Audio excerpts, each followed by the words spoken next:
History Secrets.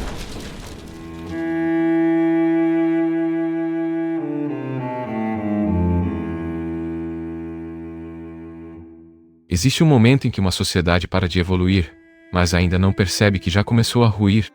Ela continua funcionando, as instituições ainda existem, os discursos continuam sendo feitos, os indicadores ainda parecem aceitáveis. Mas algo invisível começa a se desfazer por dentro. A coesão se fragiliza, a confiança se dissolve e, lentamente, o sistema perde a capacidade de se sustentar. O que veremos aqui não é uma previsão absoluta. É uma leitura possível, construída a partir de padrões históricos, dinâmicas sociais e decisões políticas acumuladas ao longo do tempo. E talvez o mais desconfortável seja isto. O colapso raramente vem de fora. Ele nasce de dentro. A narrativa começa com um exemplo concreto. Um país que, por muito tempo, foi visto como símbolo de estabilidade, prosperidade e qualidade de vida. Um país que parecia ter encontrado um equilíbrio raro entre riqueza, segurança e bem-estar. Mas esse equilíbrio começou a se tensionar. Nos últimos anos, mudanças estruturais passaram a se acumular.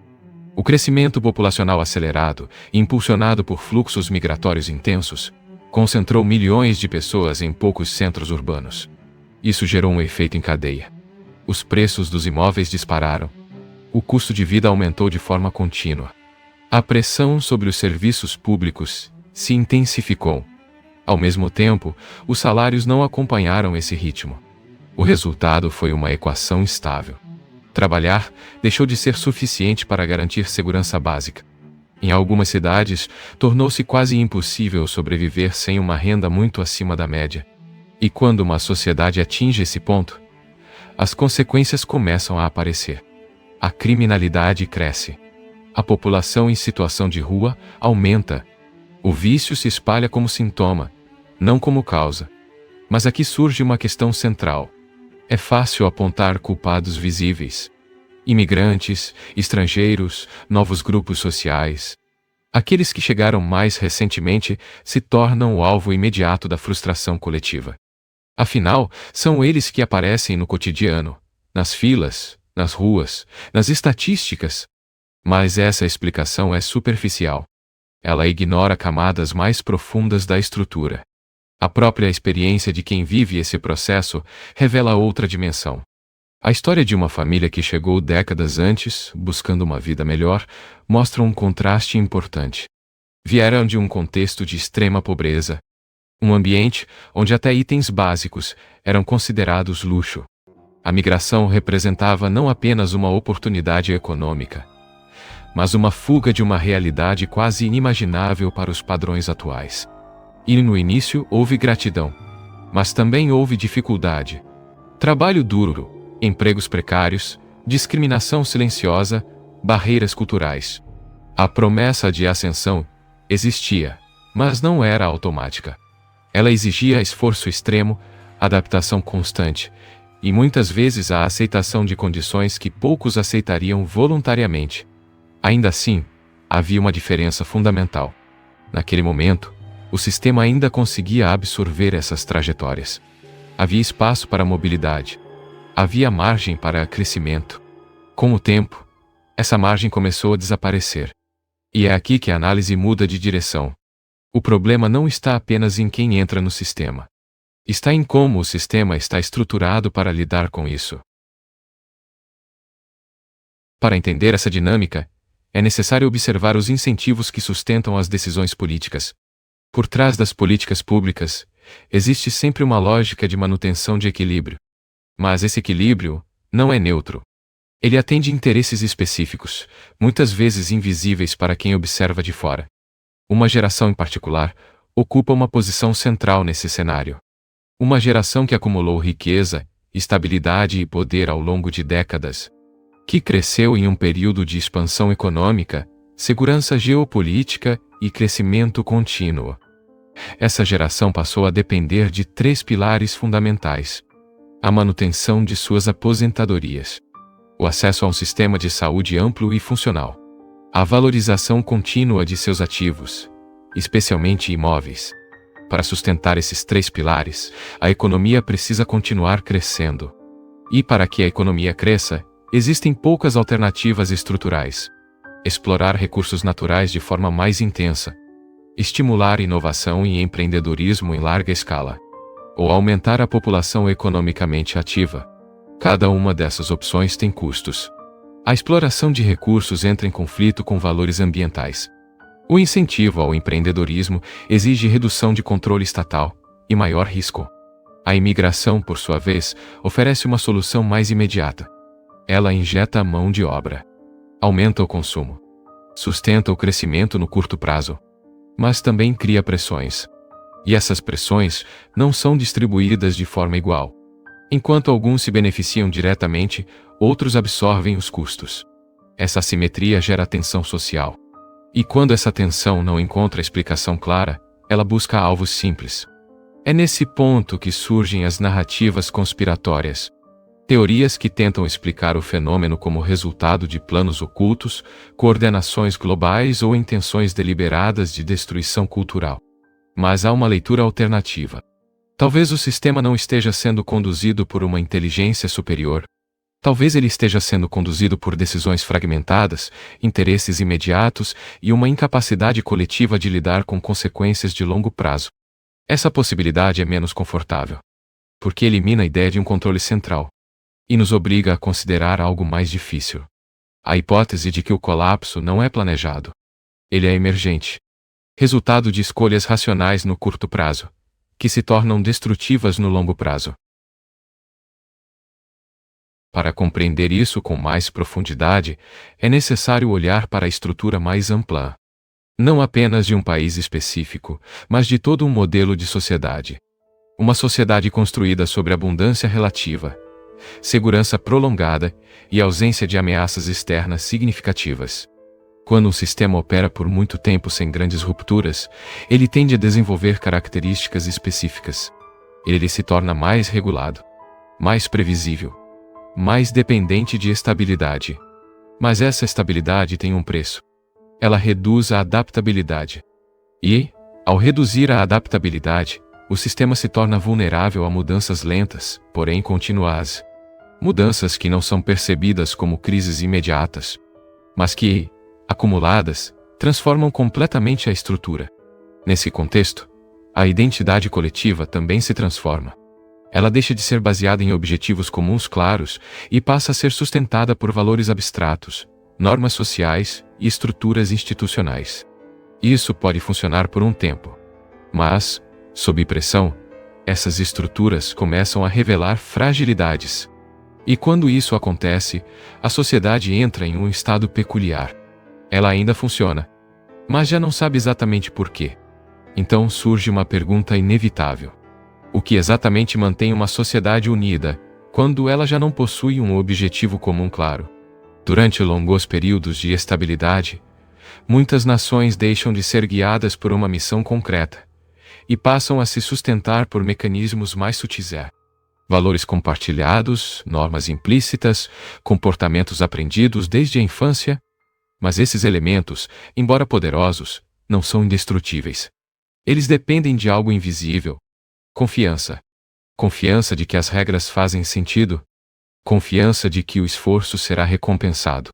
Confiança de que o sistema, apesar de imperfeito, ainda funciona. Quando essa confiança começa a se deteriorar, algo muda profundamente.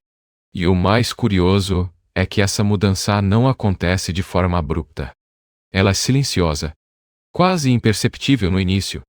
As pessoas continuam trabalhando, estudando, pagando contas, seguindo suas rotinas. Mas, internamente, a relação com o sistema já não é a mesma. Surge um distanciamento, uma dúvida constante. E, com o tempo, essa dúvida se transforma em comportamento. As regras passam a ser seguidas não por convicção, mas por conveniência. A cooperação dá lugar à cautela. A empatia começa a ser substituída por desconfiança. Esse é um ponto crítico. Porque uma sociedade não colapsa apenas quando falta comida, dinheiro ou segurança. Ela colapsa quando perde sua capacidade de cooperação espontânea. E essa capacidade está diretamente ligada à percepção de justiça.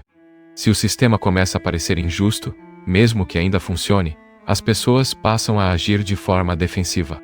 Elas competem mais, confiam menos, protegem apenas seus próprios interesses. E isso gera um efeito em cascata. Agora, para entender por que esse processo se intensifica, precisamos observar uma característica específica desse modelo social: a ausência de ambição coletiva. Em alguns contextos históricos, a ambição foi o motor de transformação. Foi ela que impulsionou inovação, expansão e desenvolvimento. Mas existe um paradoxo. Quando uma sociedade atinge um nível elevado de conforto e segurança, a ambição deixa de ser valorizada. Ela passa a ser vista com suspeita, como algo agressivo, desnecessário, até mesmo indesejável.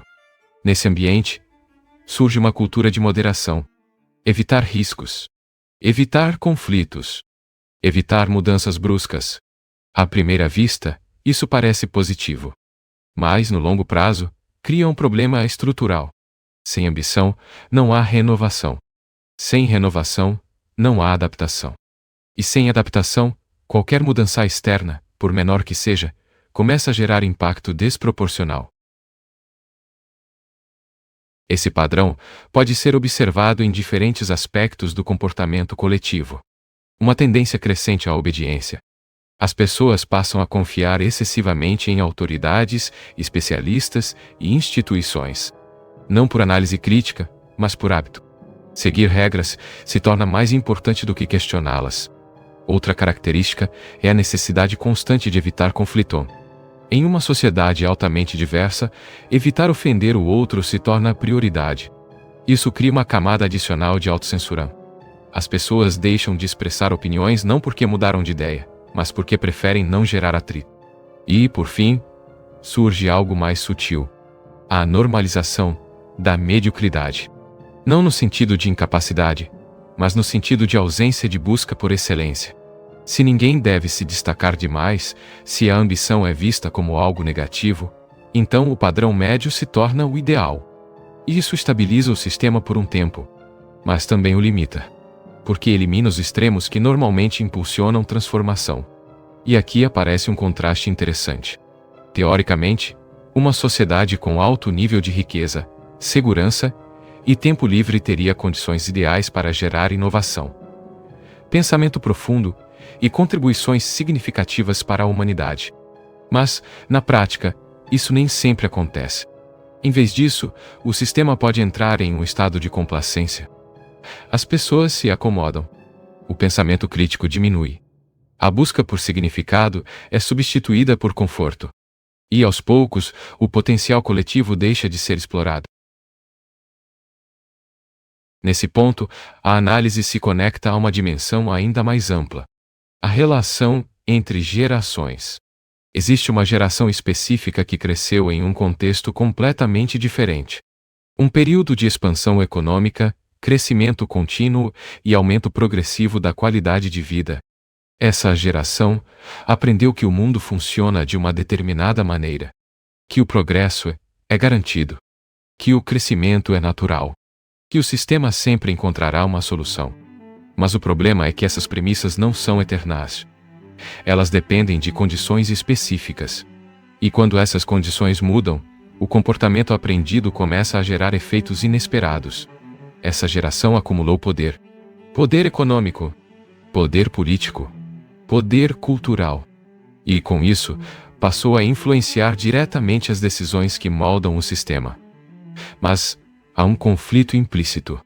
Manter o padrão de vida dessa geração exige crescimento contínuo.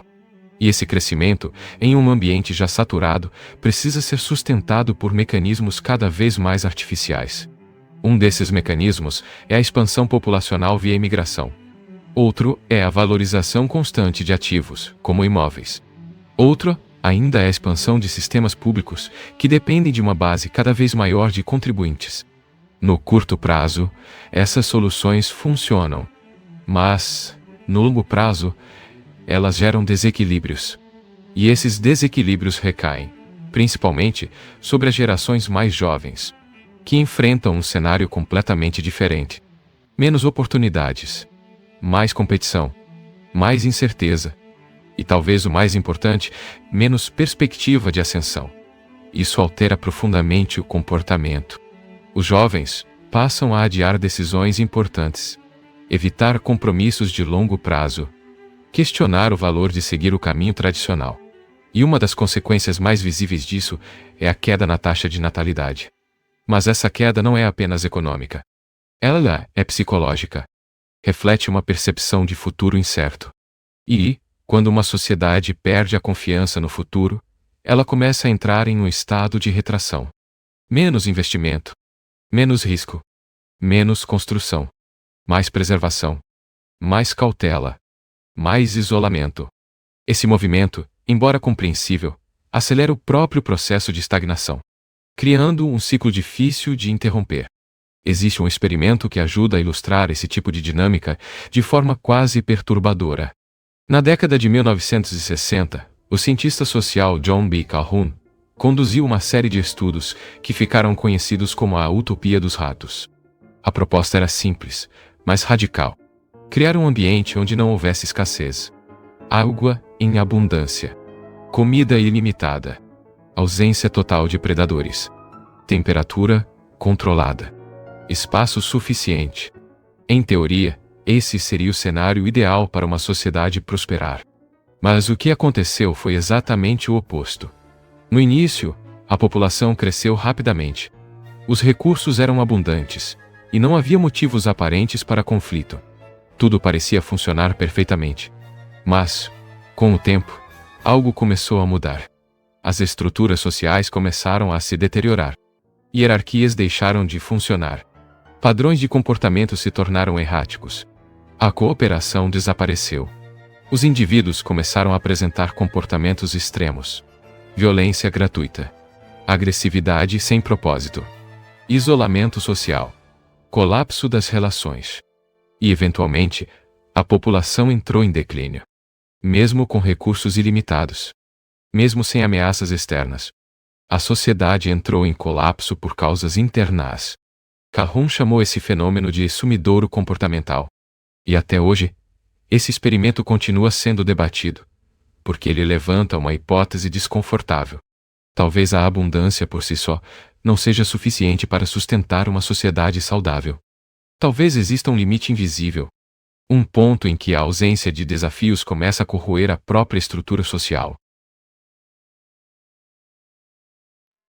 Se conectarmos essa ideia ao cenário atual, surge uma possível leitura.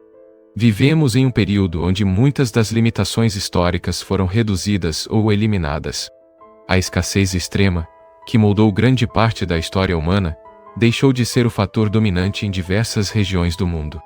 Mas isso não eliminou a competição. Apenas a transformou. Porque existe algo que não pode ser distribuído de forma infinita. Status. Reconhecimento. Poder. Posição social. Esses elementos continuam sendo limitados. E, quando uma sociedade gera mais indivíduos buscando status do que posições disponíveis, surge um fenômeno conhecido como superprodução de elites. Cada vez mais pessoas qualificadas. Cada vez mais competição. Cada vez menos espaço. E, quando não há saída para essa pressão, o conflito se intensifica. Não necessariamente de forma física, mas psicológica, social, cultural. As disputas deixam de ser externas e passam a ser internas. Grupos competem entre si. Narrativas se chocam. A polarização aumenta. E nesse ambiente, a cooperação se torna ainda mais difícil. Esse contexto ajuda a explicar um comportamento que tem se tornado cada vez mais comum. A recusa em investir no futuro. Não apenas financeiramente, mas existencialmente. A decisão de não ter filhos, por exemplo, pode ser vista sob uma nova perspectiva. Não é apenas uma questão econômica. É uma resposta a um ambiente percebido como instável. Se o futuro parece incerto, se as oportunidades parecem limitadas, se a competição parece excessiva, então o impulso natural de continuidade começa a enfraquecer. E isso cria um efeito ainda mais profundo. Porque uma sociedade que deixa de se reproduzir, não apenas biologicamente, mas também culturalmente, começa a perder sua continuidade histórica. Ela passa a existir no presente, sem uma projeção clara de futuro. E isso altera completamente a forma como decisões são tomadas. O curto prazo passa a dominar. O longo prazo perde relevância.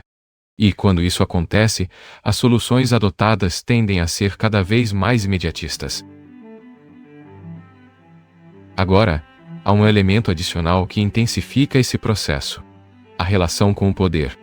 Em muitos contextos, especialmente no mundo ocidental, existe uma concentração significativa de poder nas mãos de uma geração específica. Uma geração que, como vimos, acumulou riqueza, estabilidade e influência ao longo de décadas. Mas há um detalhe importante. Essa geração não apenas acumulou poder. Ela também está vivendo mais do que qualquer geração anterior. Os avanços da medicina, o acesso a sistemas de saúde avançados e a melhoria nas condições de vida prolongaram significativamente a expectativa de vida. Isso cria uma situação inédita. O poder permanece concentrado por mais tempo. E isso reduz a velocidade de renovação do sistema. Novas ideias demoram mais para emergir. Novas lideranças encontram mais barreiras.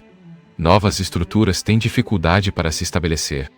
E, ao mesmo tempo, essa geração tem incentivos claros para manter o sistema como está. Porque o sistema atual sustenta seu padrão de vida. Isso não é necessariamente resultado de má intenção, mas de alinhamento de interesses. Manter estabilidade. Evitar mudanças radicais. Proteger o que foi conquistado. O problema é que, em um ambiente em transformação, a ausência de mudança também se torna um risco. Porque o mundo externo continua evoluindo. E um sistema que não se adapta, inevitavelmente, perde competitividade. Nesse ponto, a análise alcança uma dimensão mais simbólica. A ideia de império. Historicamente, impérios não colapsam apenas por ataques externos. Muitas vezes, o processo começa internamente. Excesso de confiança. Expansão excessiva. Desconexão entre liderança e realidade. E, talvez o mais importante, a incapacidade de reconhecer os próprios limites. Existe uma imagem poderosa que pode ajudar a entender isso. A imagem de uma força que, em busca de afirmar sua própria grandeza, acaba destruindo aquilo que sustenta sua existência. Uma dinâmica onde a busca por poder se transforma em autossabotagem. E nesse contexto, surge uma hipótese inquietante. A de que sistemas podem continuar operando mesmo quando já estão comprometidos. Podem continuar expandindo, mesmo quando essa expansão já não é sustentável. Podem continuar tomando decisões que parecem racionais no curto prazo, mas que, no longo prazo, aceleram o próprio colapso. Diante de tudo isso, surge a pergunta inevitável: o que pode ser feito? E talvez, essa seja a parte mais difícil. Porque, quando um sistema atinge esse nível de complexidade, as soluções deixam de ser simples. Não existe uma ação única que possa reverter o processo. Não existe um ponto central que possa ser ajustado para corrigir tudo. E, mais do que isso, existe um fator humano fundamental. As pessoas que sustentam esse sistema não são abstratas. São pais, mães, familiares. Indivíduos que construíram suas vidas dentro dessa estrutura. E isso cria um dilema. Porque qualquer mudança significativa implica custo. E esse custo não é apenas econômico. É emocional. É social. É existencial. Por isso, muitas vezes, o sistema continua. Não porque funciona perfeitamente, mas porque mudar parece ainda mais arriscado. Talvez o ponto mais desconfortável de toda essa análise não esteja nos dados, nem nos modelos, nem nas comparações históricas. Está na responsabilidade. Porque, ao longo de todo esse processo, existe uma tendência constante de buscar culpados externos. Um inimigo visível, uma força organizada, uma explicação que simplifique a complexidade. Mas essa busca, na maioria das vezes, serve mais como alívio do que como compreensão. Ela desloca o problema. E ao deslocar o problema, impede que ele seja realmente enfrentado. Quando olhamos com mais atenção, percebemos que muitas das dinâmicas que levam ao colapso não são impostas de fora. Elas emergem de dentro. São resultado de decisões acumuladas, incentivos mal alinhados e comportamentos que, isoladamente, parecem racionais. Mas que, coletivamente, produzem consequências inesperadas. Isso não significa que exista um único responsável. Significa que o sistema, como um todo, participa desse processo. E isso inclui todos os níveis: instituições, governos, mercados, indivíduos. Cada decisão pequena, cada escolha cotidiana, cada adaptação feita para lidar com o presente contribui, de alguma forma, para moldar o futuro.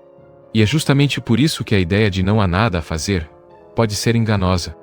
Não porque existam soluções fáceis, mas porque existe, ao menos, um ponto de partida: a consciência. Reconhecer padrões, identificar dinâmicas, entender consequências. Sem isso, qualquer tentativa de mudança se torna superficial.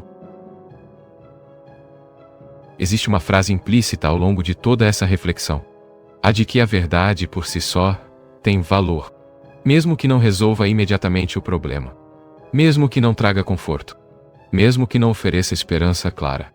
Dizer a verdade, nesse contexto, não é um ato de denúncia. É um ato de responsabilidade. Com as próximas gerações. Com aqueles que ainda vão viver as consequências dessas decisões. Porque se existe algo que a história mostra repetidamente, é que sociedades que não conseguem reconhecer suas próprias falhas tendem a repeti-las. E muitas vezes, de forma mais intensa. Mas há também uma outra leitura possível. Menos determinista. Menos fatalista. A de que o colapso, quando ocorre, não é apenas destruição. É também transformação. Sistemas que se tornam insustentáveis, eventualmente dão lugar a novas estruturas, novas formas de organização, novas ideias, novos valores. O problema é que esse processo não é linear, nem indolor. Ele envolve ruptura, incerteza, reconfiguração. E, durante esse período, a sensação predominante não é de renovação, é de perda. Talvez então, a pergunta precise ser reformulada. Não apenas como evitar o colapso, mas como atravessar esse processo com o menor nível possível de destruição. E essa pergunta não tem uma resposta única, mas aponta para uma direção: a necessidade de reconstrução. Reconstrução de confiança. Reconstrução de propósito. Reconstrução de cooperação. Elementos que não podem ser impostos. Precisam ser reconstruídos gradualmente. E muitas vezes, localmente. Em pequenas escalas. Em comunidades. Em relações diretas. Em espaços onde ainda é possível estabelecer vínculos reais. Porque em sistemas complexos, grandes mudanças raramente começam no topo. Elas emergem nas bordas. No fim, talvez o cenário apresentado aqui não seja uma sentença definitiva, mas um convite. Um convite à observação mais cuidadosa, à reflexão mais profunda e, principalmente, à disposição de encarar o desconforto que vem com a compreensão. Porque entender é o primeiro passo, mesmo quando agir ainda não é possível, mesmo quando as respostas ainda não estão claras. E talvez seja justamente aí que tudo começa. Este foi apenas um dos muitos enigmas que atravessaram os séculos. Ao redor do mundo, existem cidades perdidas, manuscritos indecifráveis e acontecimentos históricos que ainda desafiam nossa compreensão. Alguns desses mistérios começaram a ser revelados. Outros permanecem completamente inexplicáveis. E no próximo documentário, vamos explorar um desses enigmas que continua intrigando historiadores até hoje. Porque quando se trata da história da humanidade, sempre existe um novo segredo esperando para ser descoberto. Story Secrets. Porque alguns segredos da história ainda estão esperando para serem revelados.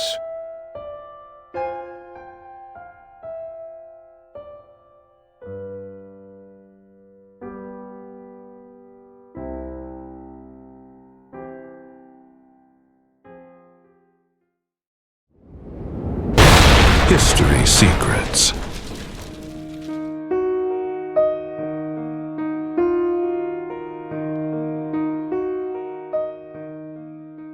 O que acontece quando alguém decide ensinar de verdade dentro de um sistema que não quer aprender? Em 2008, um jovem formado em Yale chega ao sul da China com uma missão clara. Ele não queria apenas preparar alunos para entrar em universidades estrangeiras. Ele queria prepará-los para a vida. Na época, o cenário era bastante diferente. Poucos estudantes buscavam estudar fora do país, e as escolas internacionais ainda eram raras. Mesmo assim, naquela escola específica, cerca de 10% dos alunos planejavam seguir esse caminho. Há aproximadamente 80 estudantes por ano. O número parecia promissor. Mas o método estava completamente errado. Os alunos passavam horas em salas lotadas, copiando anotações, memorizando conteúdo e repetindo padrões. Não havia espaço para perguntas. Não havia debate. Não havia pensamento crítico. Era um sistema baseado na repetição.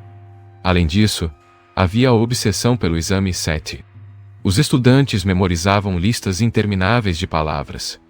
Sem contexto, sem leitura real, sem escrita significativa. Era uma preparação artificial para um mundo que exigia exatamente o oposto.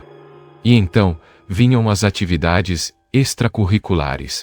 A maioria participava do modelo das Nações Unidas, uma atividade considerada prestigiada. Mas havia um problema evidente. Todos faziam a mesma coisa. Não havia diferenciação. Nenhuma identidade. Nenhuma experiência real. Foi nesse momento que ele percebeu algo essencial. Entrar em uma boa universidade não era o problema. O verdadeiro problema era sobreviver depois de entrar. A solução não viria de pequenos ajustes. Era necessário mudar a lógica do sistema. A primeira mudança foi radical. As aulas tradicionais foram substituídas por seminários. Em vez de salas com 50 alunos em silêncio, pequenos grupos de 10 a 20 estudantes se reuniam para discutir livros. Eles liam, debatiam, questionavam. Pela primeira vez, aprender se tornava uma experiência ativa. A segunda mudança foi ainda mais profunda. Memorizar palavras deixou de ser prioridade. A leitura se tornou o centro do processo. Foi criada uma biblioteca com 5.000 livros em inglês. Os alunos podiam escolher, explorar, descobrir.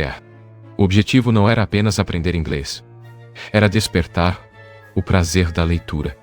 E então veio a ruptura mais ousada. As atividades tradicionais foram eliminadas. No lugar delas, surgiram experiências reais. A primeira foi a Coffee House, uma cafeteria dentro da escola. Administrada pelos próprios alunos, eles cuidavam do atendimento, da operação, das finanças.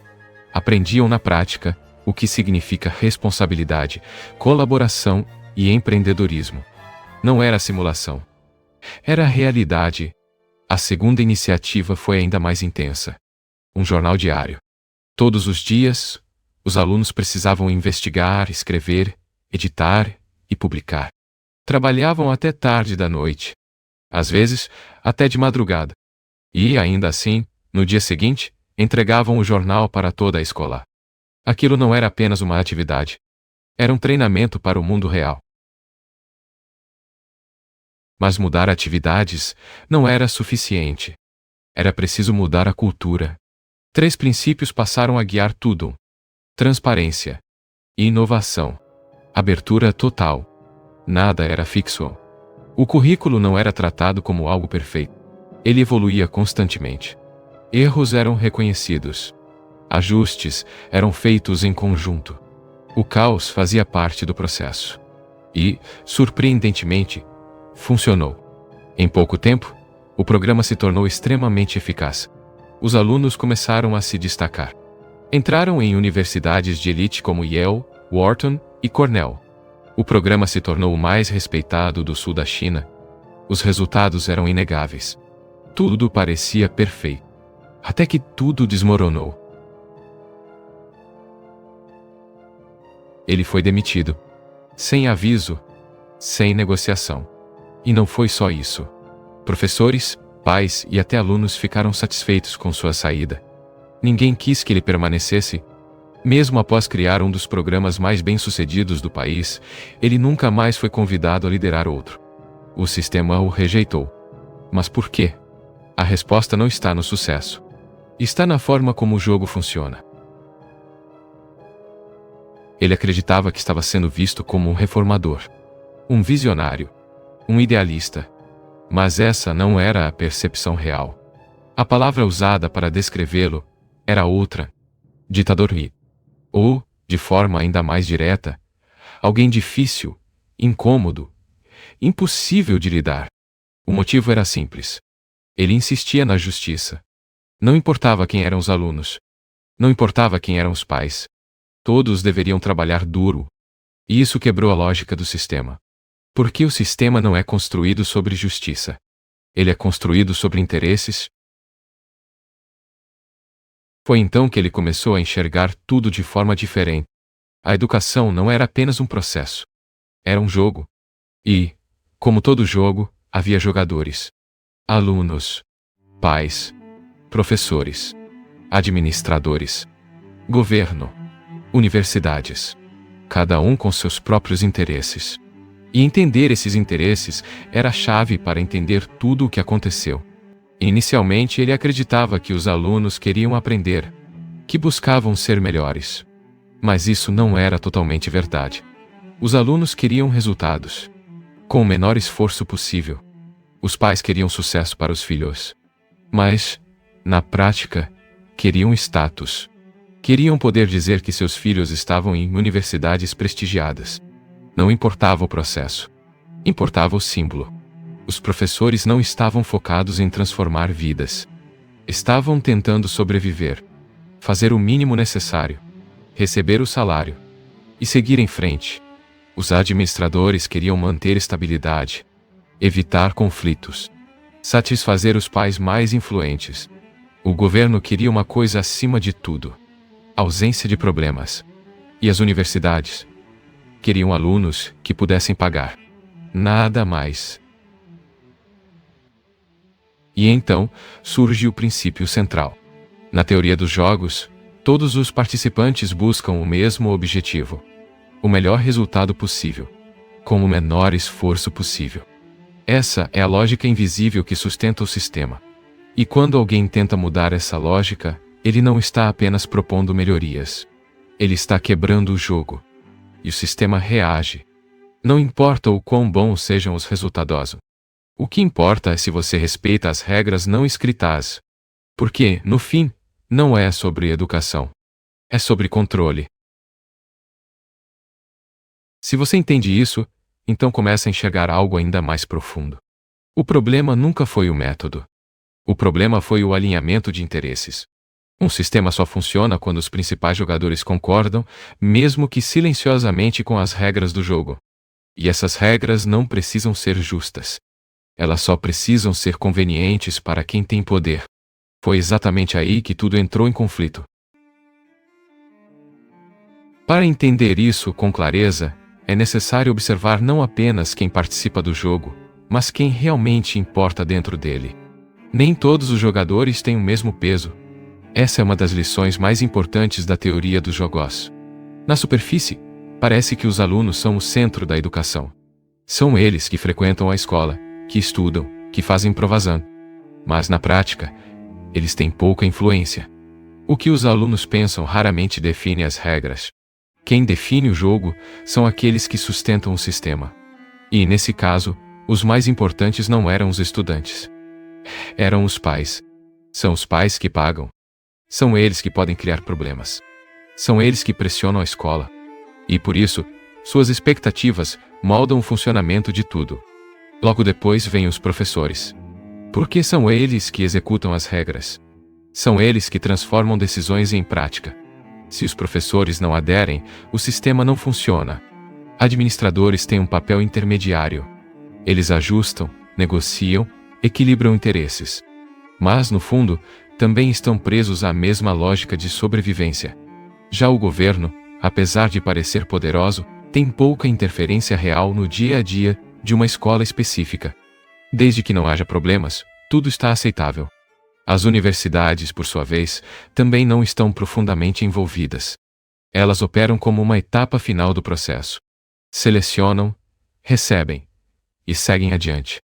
O foco delas não é o desenvolvimento do aluno. É o fluxo contínuo de candidatos. Quando você reorganiza mentalmente esses pesos, algo se revela. O jogo não é construído em torno do aprendizado. Ele é construído em torno de estabilidade, status e conveniência. E isso muda completamente a forma como cada decisão é tomada. Agora, observe os alunos novamente. O que realmente motiva um estudante? Não é apenas aprender. É ser aceito. É pertencer. É construir relações. É evitar conflitos. A escola, para muitos, é antes de tudo um espaço social. Aprender é apenas uma parte da experiência. E, muitas vezes, nem é a principal. Além disso, existe um fator decisivo: a necessidade de agradar. Os alunos sabem, mesmo que inconscientemente, que dependem dos pais. Dependem dos professores. Dependem das avaliações. Então, o comportamento deles se adapta. Eles não estudam necessariamente para aprender. Eles estudam para corresponder às expectativas. Notas se tornam uma forma de aprovação, não de conhecimento. Agora, observe os pais com mais precisão. O discurso é sobre o futuro dos filhos.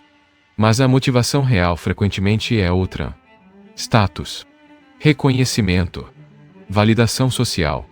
Ter um filho em uma universidade prestigiada não é apenas uma conquista acadêmica. É um símbolo. É uma forma de dizer ao mundo que você venceu. E isso transforma a educação em um produto. Um produto de luxo. Quanto mais caro, mais valioso parece. Não importa necessariamente a qualidade. Importa a percepção. Importa a imagem. E isso explica decisões que, à primeira vista, parecem irracionais.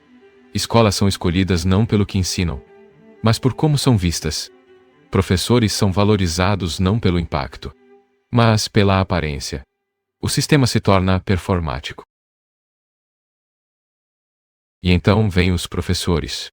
Muitos entram na profissão com intenção genuína, mas o sistema molda o comportamento.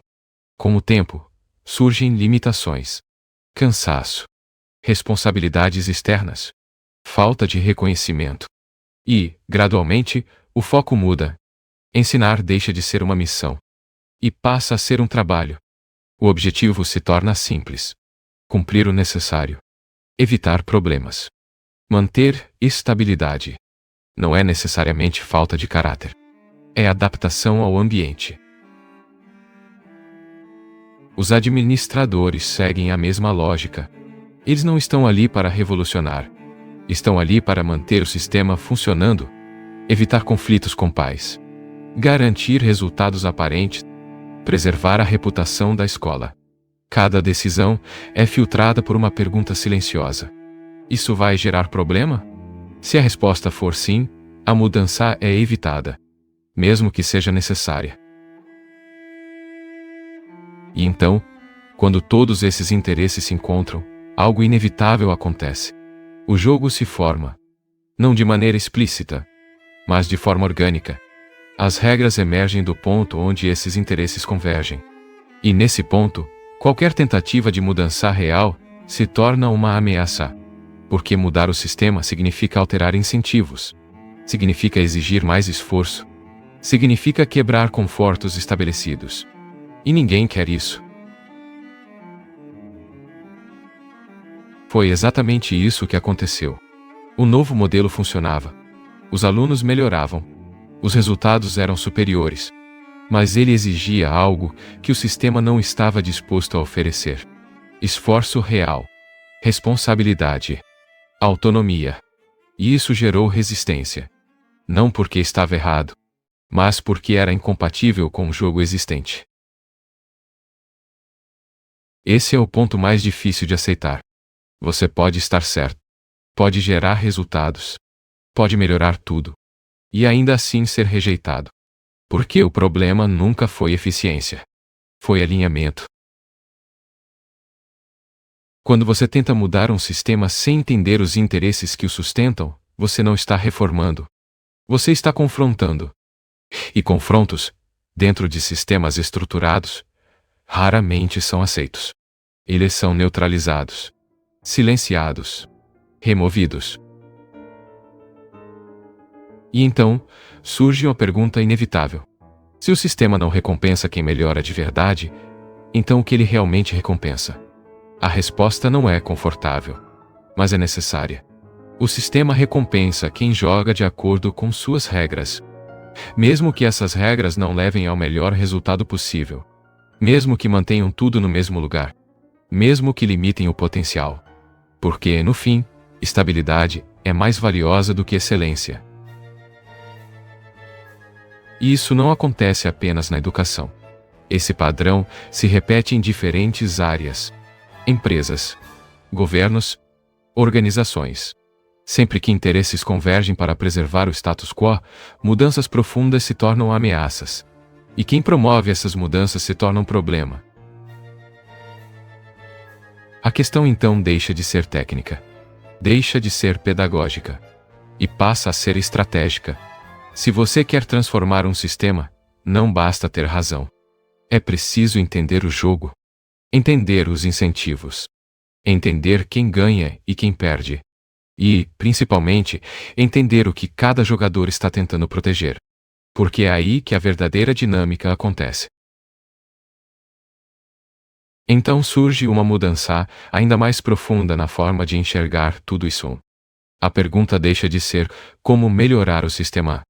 E passa a ser outra. Como mudar um sistema sem ser expulso por ele? Porque naquele momento ficou claro que boas ideias não são suficientes. Resultados também não são suficientes. Nem mesmo o sucesso protege você. Se o sistema não reconhece valor naquilo que você faz, ele não vai te absorver. Ele vai te rejeitar. E isso acontece de forma silenciosa, mas extremamente eficiente. O erro inicial não foi técnico. Foi estratégico. Ele tentou construir um novo jogo dentro de um sistema que não queria mudar. E pior, fez isso sem alinhar os interesses dos jogadores mais importantes. Isso criou uma ruptura. Uma ruptura que o sistema não podia aceitar. Na teoria dos jogos, existe um princípio essencial. Jogadores não mudam de comportamento por causa de ideias. Eles mudam por causa de incentivos. Se o incentivo continua o mesmo, o comportamento também continua. Isso significa que qualquer tentativa de transformação real precisa começar por outro ponto. Não pelo conteúdo, mas pelos incentivos. Veja o que aconteceu na prática. Os alunos melhoraram, mas isso exigia mais esforço. Logo, não era atraente para eles. Os pais viam bons resultados, mas não viam controle. E, sem controle, sentiam insegurança. Os professores eram pressionados a sair da zona de conforto. E isso gerava resistência. Os administradores viam risco. E risco para eles era algo a ser evitado. Ou seja, todos tinham algo a perder. Mesmo que, no longo prazo, todos ganhassem. Esse é um dos pontos mais contraintuitivos. Sistemas raramente são guiados pelo longo prazo. Eles são guiados pelo curto prazo. Pelo imediato. Pelo que mantém tudo funcionando hoje. E qualquer mudança que ameace esse equilíbrio imediato tende a ser rejeitada. Mesmo que seja melhor. Então, o que poderia ter sido feito diferente? Talvez não fosse necessário mudar tudo de uma vez. Talvez a mudança pudesse ter sido gradual. Introduzida de forma quase invisível. Sem gerar choque. Sem expor o sistema a uma ruptura. Porque, quando a mudança é percebida como ameaça, ela ativa mecanismos de defesa. E esses mecanismos são extremamente fortes. Outra possibilidade seria alinhar incentivos. Fazer com que cada jogador sentisse que estava ganhando. Mesmo que, na prática, estivesse sendo conduzido a um novo comportamento. Os alunos poderiam ver benefícios imediatos. Os pais poderiam manter a sensação de controle. Os professores poderiam ser recompensados por se adaptar. Os administradores poderiam enxergar segurança. Sem isso, qualquer mudança se torna um confronto direto. E confrontos diretos, dentro de sistemas complexos, raramente vencem. Existe também uma terceira dimensão. A percepção. Não basta fazer algo bom. É preciso que os outros percebam aquilo como bom. E mais do que isso, é preciso que percebam como algo que não ameaça seus interesses. Porque, no momento em que algo parece ameaçador, A reação é automática. Rejeição, rotulação, isolamento. Foi exatamente isso que aconteceu. Ele não foi visto como alguém que melhorou o sistema. Foi visto como alguém que desestabilizou o sistema. E, nesse contexto, pouco importa o resultado. Importa a percepção. Isso leva a uma conclusão difícil, mas fundamental. Nem sempre o caminho mais direto é o mais eficaz. Às vezes, a transformação real exige estratégia, exige paciência, exige leitura de contexto. E, principalmente, exige compreensão profunda da natureza humana. Porque, no fim, sistemas não são feitos de regras. São feitos de pessoas. E pessoas não operam apenas com lógica. Operam com medo, com interesse, com conforto, com status. E qualquer mudança que ignore isso está fadada a encontrar resistência. Então, talvez a grande lição não esteja na educação, mas no funcionamento de qualquer estrutura social. Se você quer mudar algo, precisa entender o jogo antes de jogar. Precisa saber quem são os jogadores, o que eles querem, o que temem perder e o que estão tentando preservar. Sem isso, até a melhor ideia pode falhar. E talvez essa seja a parte mais importante de toda essa história. O fracasso não veio da falta de competência, nem da falta de resultado. Veio da falta de alinhamento. Veio de tentar mudar o sistema sem primeiro compreender profundamente suas engrenagens invisíveis. Porque, no fundo, o sistema nunca foi sobre aprendizado. Nunca foi sobre mérito. Nunca foi sobre excelência. Foi sobre equilíbrio de interesses. E esse equilíbrio, por mais imperfeito que seja, é protegido a qualquer custo. Agora, a pergunta muda novamente. Se você já entende o jogo, o que você faz com isso? Você tenta mudá-lo? Você joga dentro das regras? Ou você encontra uma forma de influenciá-lo sem ser percebido? Não existe uma resposta única. Mas existe uma certeza. Ignorar o jogo nunca é uma opção. Porque, quando você ignora o jogo, você não está fora dele. Você apenas não entende por que está perdendo. Ruínas antigas, manuscritos esquecidos e artefatos misteriosos continuam revelando pistas sobre o passado. Mas cada resposta encontrada parece abrir um novo mistério. Este é Story Secrets. Porque alguns segredos da história ainda estão esperando para serem revelados.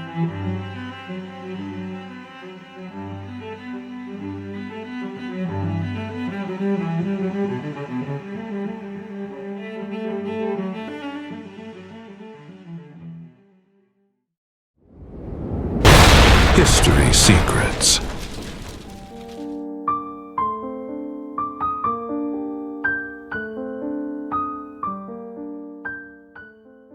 Existe um erro silencioso que pode comprometer o futuro de uma nação inteira. Não é um erro visível, nem imediato, mas seus efeitos aparecem anos depois, quando já é tarde demais para corrigir. A China hoje enfrenta um paradoxo curioso. Ela forma milhões de profissionais altamente técnicos todos os anos. Contadores, engenheiros, programadores. Há uma abundância. Mas falta algo muito mais difícil de construir. Faltam pensadores criativos. Faltam líderes. Faltam pessoas capazes de inovar. E isso levanta uma questão inevitável. Como um sistema educacional tão eficiente pode, ao mesmo tempo, gerar uma limitação tão profunda? A resposta pode não estar na universidade. Na verdade, pode estar muito antes disso. Muito antes. Quando olhamos para países como a Finlândia, encontramos uma abordagem completamente diferente. Uma lógica que parece simples, mas que carrega implicações profundas. Na Finlândia, a educação não começa quando a criança entra na escola. Ela começa praticamente no nascimento. Por volta dos 8 meses de idade, qualquer criança pode ser matriculada em um sistema público de creche. Gratuito, universal e conduzido por profissionais altamente qualificadosos. Não importa se a família é rica ou pobre. Todas as crianças têm acesso ao mesmo ponto de partida. Essa decisão, aparentemente simples, revela uma mentalidade, uma prioridade. A ideia de que o verdadeiro investimento não está no final da formação, mas no início da vida. E isso não é apenas uma escolha política. É uma escolha baseada em evidência. Diversos estudos mostram que os anos mais formativos de um ser humano acontecem entre 1 e 6 anos de idade. É nesse período que o cérebro estabelece grande parte das conexões neurais fundamentais. Conexões que influenciam aprendizado, comportamento, criatividade e até capacidade emocional. Ou seja, o que acontece nessa fase inicial molda, de forma silenciosa, o futuro inteiro de um indivíduo. Agora compare isso com a realidade chinesa. Se a família possui recursos, a criança pode frequentar uma creche privada de alta qualidade. Mas se não possui, ela permanece em casa, sem o mesmo estímulo, sem o mesmo ambiente estruturado. Essa diferença inicial, pequena à primeira vista, começa a se expandir ao longo do tempo. E anos depois, quando esses jovens chegam ao mercado de trabalho, o sistema tenta corrigir algo que deveria ter sido construído desde o início.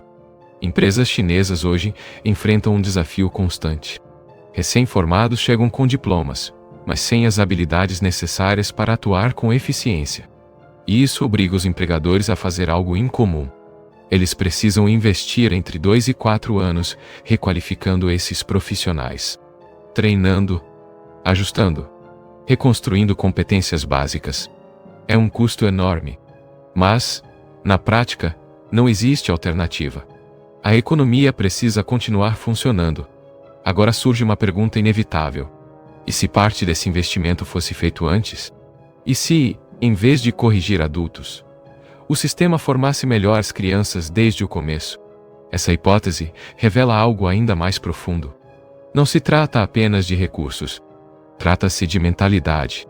Na Finlândia, a pergunta central é clara: como garantir que todas as crianças tenham condições reais de sucesso? Já na China, a lógica tende a ser diferente. O foco recai, muitas vezes, sobre o sucesso individual, sobre quem já tem acesso, sobre quem já está à frente. E isso cria um sistema que amplifica desigualdades em vez de reduzi-las. Mas há um elemento ainda mais sutil nessa equação. Um fator que raramente aparece em debates técnicos sobre educação. E ainda assim, pode ser decisivo. A empatia. Na Finlândia, a empatia não é tratada como algo abstrato. Ela é ensinada. De forma direta. Intencional. Desde cedo. Crianças aprendem o que significa se colocar no lugar do outro. Aprendem a reconhecer emoções. Aprendem a considerar perspectivas diferentes das suas. E isso molda não apenas indivíduos. Molda sociedades inteiras. Porque uma sociedade forte não depende apenas de conhecimento técnico. Ela depende de conexões humanas. De confiança. De cooperação. De compreensão mútua. Sem isso, algo começa a falhar. E talvez esse seja um dos pontos mais críticos quando olhamos para a China contemporânea. Existe uma forte ligação emocional dentro de círculos próximos. Família, amigos, redes pessoais. Mas fora desses círculos, a empatia se torna limitada. E isso gera consequências sociais, culturais e até econômicas. Porque sem empatia, a capacidade de compreender o outro diminui. E quando isso acontece, surgem ruídos, conflitos, mal-entendidos, distanciamentos. Em um mundo cada vez mais globalizado, isso se torna um problema estratégico. Não se trata apenas de educação interna. Trata-se da capacidade de interagir com o mundo, de colaborar com outras culturas, de liderar em ambientes diversos, de interpretar realidades diferentes. E isso nos leva a uma reflexão mais ampla. Talvez o verdadeiro desafio não seja formar mais profissionais, mas formar seres humanos mais completos, mais conscientes, mais conectados, mais capazes de compreender o outro. Porque, no fim, inovação não nasce apenas da inteligência. Ela nasce da capacidade de enxergar além de si mesmo. Isso começa muito antes da universidade, muito antes do mercado de trabalho. Começa nos primeiros anos de vida. Talvez seja exatamente aí que tudo está sendo decidido. Há uma tendência comum quando se discute educação: focar em conteúdo, focar em desempenho, focar em resultados mensuráveis. Mas existe uma camada mais profunda que raramente entra nesses indicadores: a forma como uma sociedade ensina seus indivíduos a perceber o outro. E isso muda tudo. Na Finlândia, a empatia não é um conceito periférico. Ela é parte estruturante do sistema educacional. Crianças não apenas aprendem matemática ou linguagem. Elas aprendem a interpretar emoções. Aprendem a reconhecer o impacto de suas ações nos outros. Aprendem a escutar. E, acima de tudo, aprendem que o mundo não gira apenas ao redor delas. Essa formação silenciosa cria algo poderoso: indivíduos capazes de colaboração real. E colaboração, quando bem estruturada, se transforma em inovação. Porque inovar não é apenas criar algo novo. É entender problemas sob múltiplas perspectivas. É antecipar necessidades. É conectar ideias aparentemente distantes. E isso exige empatia. Sem ela, o pensamento se torna limitado. Técnico, mas não criativo. Funcional, mas não transformador. Agora, observe o contraste. Na China, historicamente, a empatia nunca foi uma prioridade educacional. E isso não é um detalhe pequeno. É uma ausência estrutural tão profunda que, em muitos contextos, nem sequer existe uma compreensão clara do conceito. Isso não significa ausência de sentimentos. Existe afeto. Existe cuidado. Mas ele está concentrado em círculos fechados. Família. Relações próximas. Redes pessoais. Fora desses círculos, algo muda. A conexão emocional enfraquece. E quando isso acontece, a sociedade começa a operar de forma fragmentada. Há uma história que ilustra isso de forma perturbadora. Uma criança pequena, atropelada na rua. Não uma, mas 2 vezes. Pessoas ao redor observam, param, olham, mas não agem. Não por crueldade explícita, mas por uma desconexão silenciosa. Uma ausência de envolvimento emocional com o desconhecido. Esse tipo de episódio não pode ser reduzido a um único fator, mas ele revela um padrão. Uma fragilidade naquilo que sustenta qualquer sociedade funcional. Os laços invisíveis. A confiança básica entre pessoas que não se conhecem. Sem esses laços, surgem consequências. Desconfiança. Isolamento. Dificuldade de cooperação. E, em escala maior, dificuldades de integração com o mundo. Porque vivemos, hoje, em uma realidade inevitavelmente global. Empresas operam em múltiplos países. Equipes são multiculturais. Decisões atravessam fronteiras. Nesse cenário, a empatia deixa de ser uma virtude. Ela se torna uma competência estratégica. A capacidade de entender como o outro pensa, como o outro sente, como o outro reage. Sem isso, surgem erros. Negociações falham. Parcerias se rompem. Conflitos aumentam. E talvez seja por isso que a China, apesar de sua força econômica, ainda enfrenta dificuldades nesse aspecto. Para muitos países, ela continua sendo percebida como uma caixa preta. Difícil de interpretar. Difícil de prever. Difícil de compreender. E essa percepção não surge apenas de fatores políticos. Ela também tem raízes culturais e educacionais.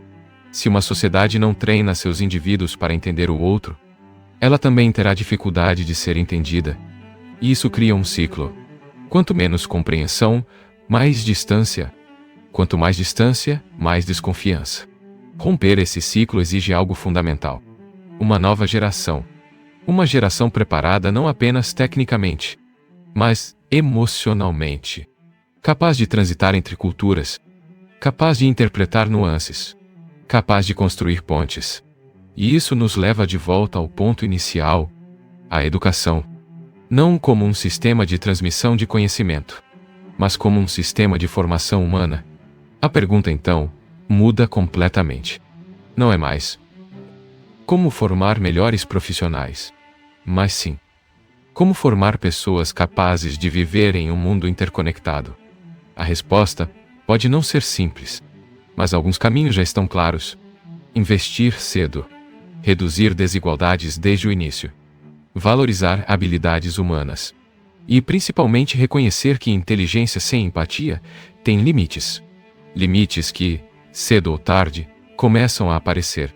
Talvez o maior desafio da China não seja econômico, nem tecnológico, mas humano. E se isso for verdade, então a solução não estará apenas em políticas industriais. Ela estará nas salas de aula, nas creches, nos primeiros anos de vida. E nas escolhas silenciosas que definem o que realmente importa ensinar. Existe um equívoco recorrente quando se observa o sucesso de uma nação: confundir crescimento com desenvolvimento. À primeira vista, a China parece ter resolvido essa equação. Crescimento acelerado, expansão industrial, avanço tecnológico. Mas quando olhamos com mais atenção, uma outra pergunta começa a surgir. Crescimento para quê? E, talvez mais importante, crescimento sustentado por quê? Porque nenhuma economia, por mais poderosa que seja, se sustenta apenas em números.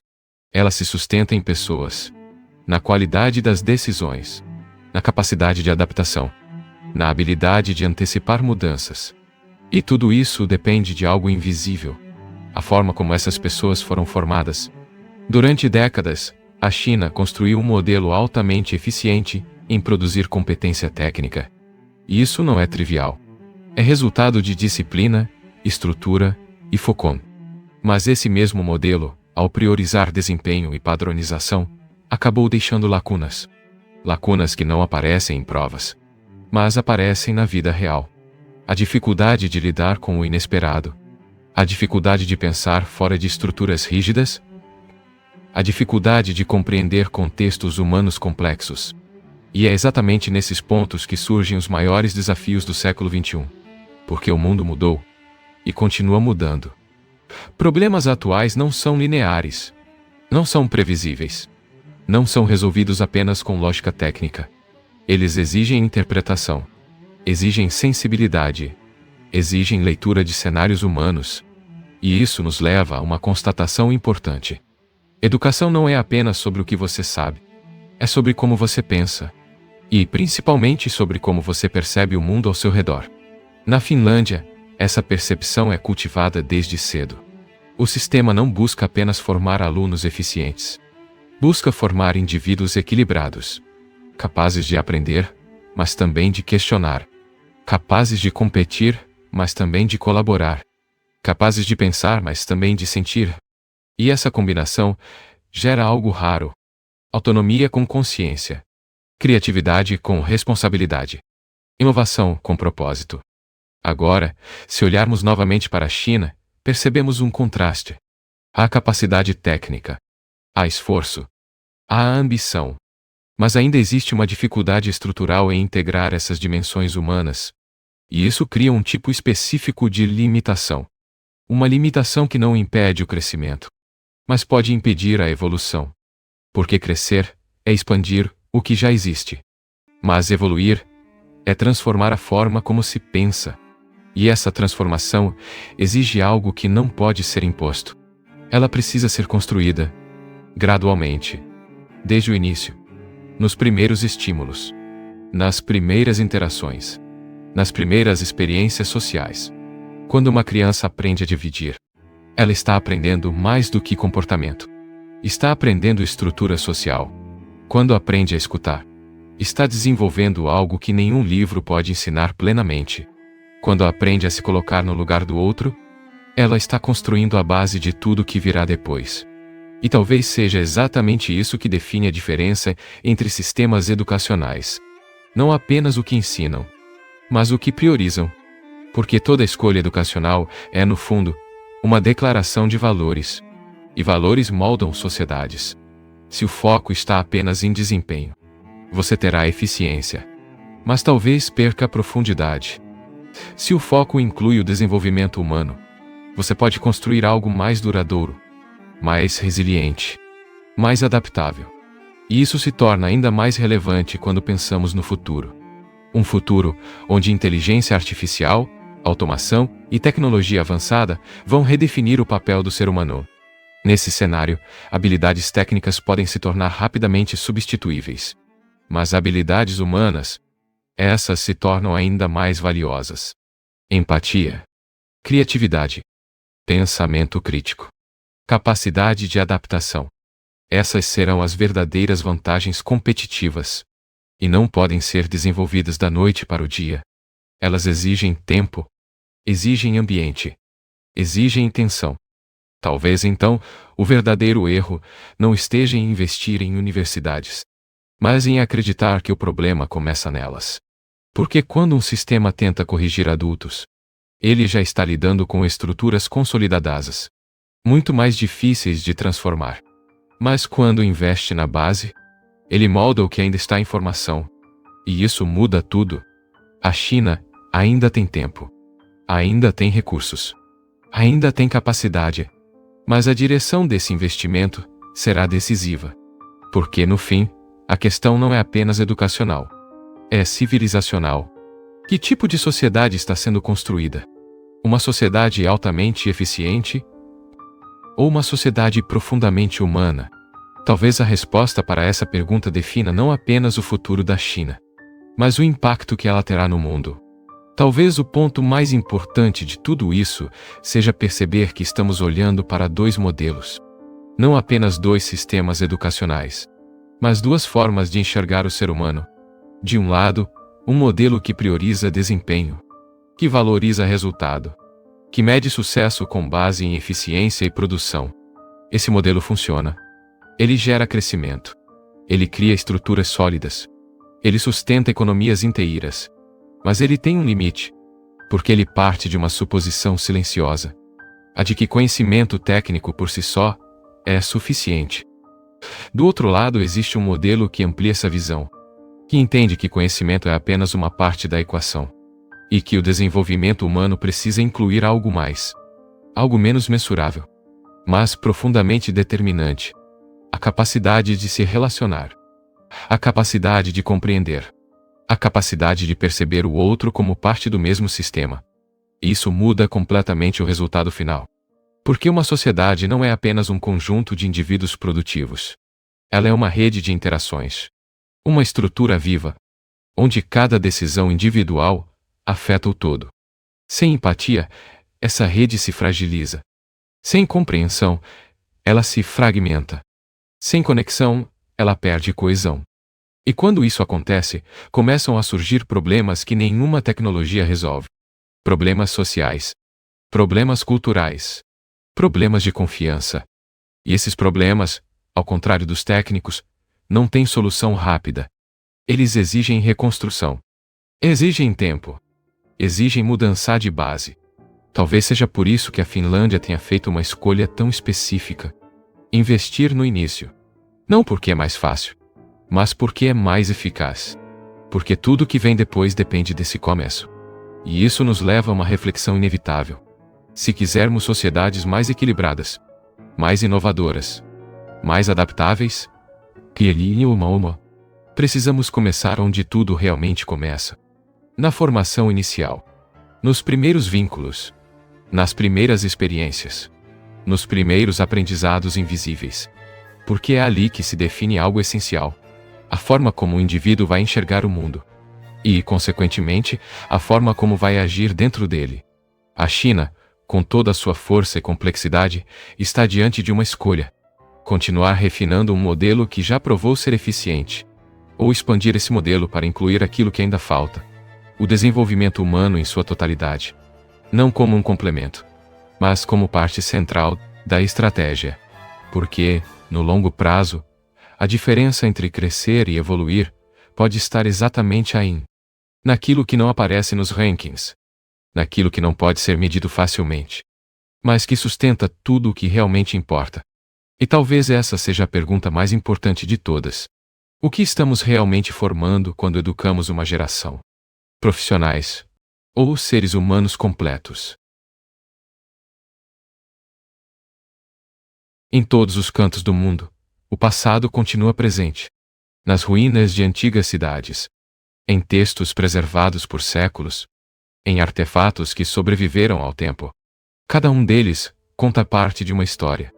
Uma história que ainda estamos tentando compreender.